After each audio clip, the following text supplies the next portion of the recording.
Just tell us a little bit about how did you come to Achieve Hartford? Absolutely.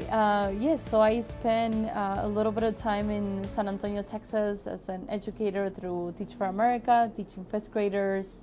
Then I ended up being in China for a year, coaching English teachers through Teach for China.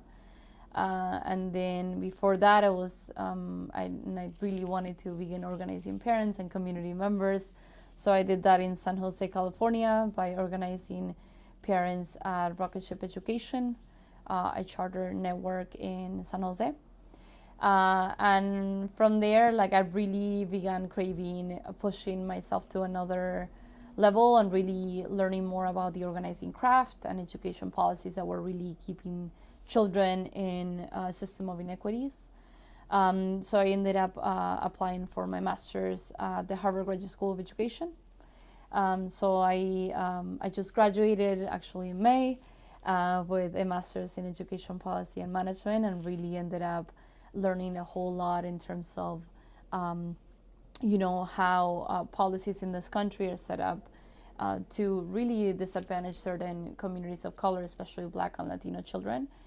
So I really wanted to continue, trying to impact a system of inequity in this country through organizing, and through that, my partner was already living here in Hartford, and me trying to decide versus staying in Boston or coming to Hartford. As soon as I started talking to people and folks here in Hartford, I really kind of fell in love with the culture of Hartford in terms of wanting something better for their kids, but not really knowing how to get there. And I really saw how I could bring my assets and knowledge and experiences in helping bringing people together to do that effectively. And especially in a city that has just so much potential and so many assets and so much goodwill in really wanting good things for their children. So I think like it's a matter of how we come together to make that happen. And that really especially learning about a system that still is integrating children and has this immense amount of choice really made me very curious about how we can make systemic change when there has been so many things in place to fix that, but that haven't been 100% effective. So I see that there is a will, but we don't yet have a way. So you don't have a typical desk job. Like you spend a lot of time outside of the office. Yes. What are you doing? Why? Yes. So I'm an organizer, and the key organizer, principle is the power of relationships and one-on-ones. So we call one-on-ones essentially relational conversations that you have with another person. And in those conversations, to bring people together, to work together towards a common purpose, you need to get to know each other. And a lot of what I do is I try to understand whether people's values, interests, and resources align in order to bring them on or join something collectively that will get us towards the same goal and the same outcome. So I see a lot of my role in terms of not only getting to know people, but providing people an opportunity to live out their values and to live out what they want to be as a person, who they want to help as a person, right? So having those conversations not only allow us sometimes to push our programs forward in terms of all in or the work that we're doing, and inviting the right folks in that we need for the work. But sometimes we're able to join them in certain things, and it's like a reciprocal relationship. So I spend a lot of time thinking about fit and whether we can help each other move our work forward.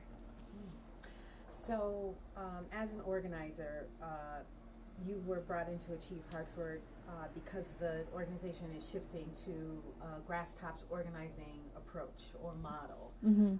What's the power in that? Why are grasstops organizing?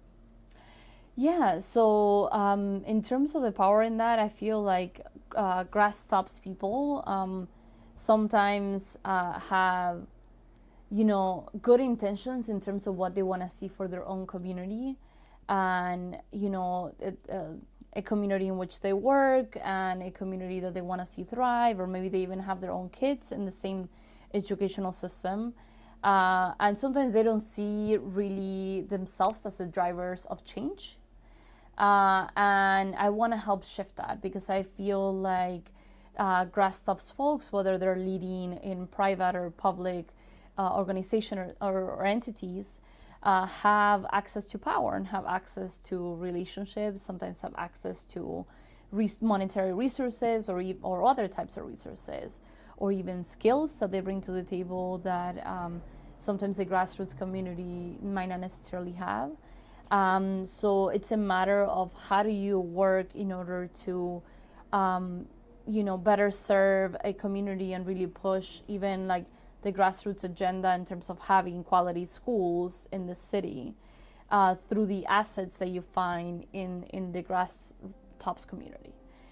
So really helping people see and channel their own leadership in a different way. Because sometimes we see, directors of organizations or presidents which are leaders in their own way, but they might not be thinking about their own assets and access in a way that could help the community, even though they may have those values.